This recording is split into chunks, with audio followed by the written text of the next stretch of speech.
ये बादल की चादर, ये बादल की चादर, ये तारों के आंचल,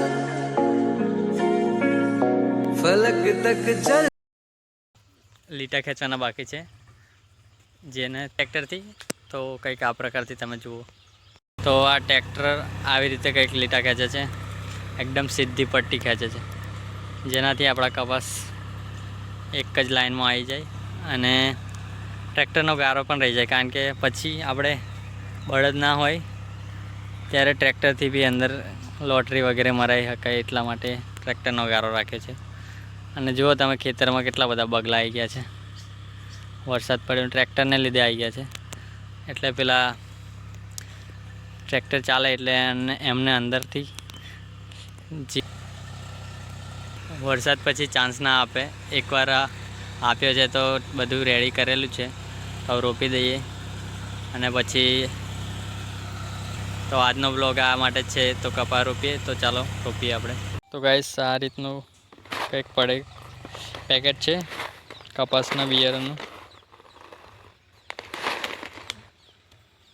જુઓ આ તમારા પેકેટ છે 450 ગ્રામનું. આખા ખેતરમાં રોપવાનું છે આટલું. અને આના અંદર છે બીજ, એ આપણે નીકાળીએ અને પછી રોપીએ. તો ચાલો શરૂઆત કરીએ.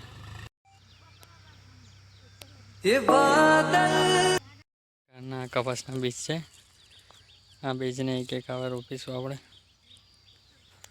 અને આ બધા ઘરના ચાલુ થઈ ગયા છે રોપવા માટે.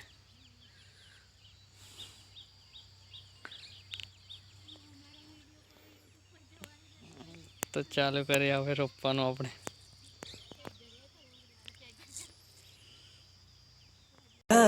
खिड़की पे तेरी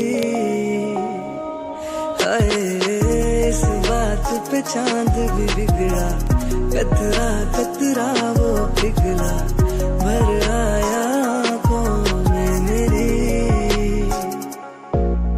तो सूरज डुबा दूं तुझे मैं सजा दूं, सवेरा हो तुझसे. गाय माता कई છે? ગાય માતા ગાય માતા છે. ગાય માતા કઈ છે? ગાય માતા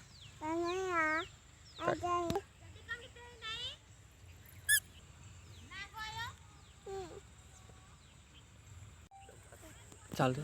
તો દોસ્તો આ કપા રોપી દીધા છે આ ખેતરમાં અને એકદમ બધા રોપાઈ ગયા છે, છેક અહીંયાથી લઈને અહીંયા સુધી. તો આજનો બ્લોગ અહીંયા સુધી રાખીએ અને મળીએ નવા બ્લોગમાં. તો બાય, હર હર મહાદેવ, જય માતાજી.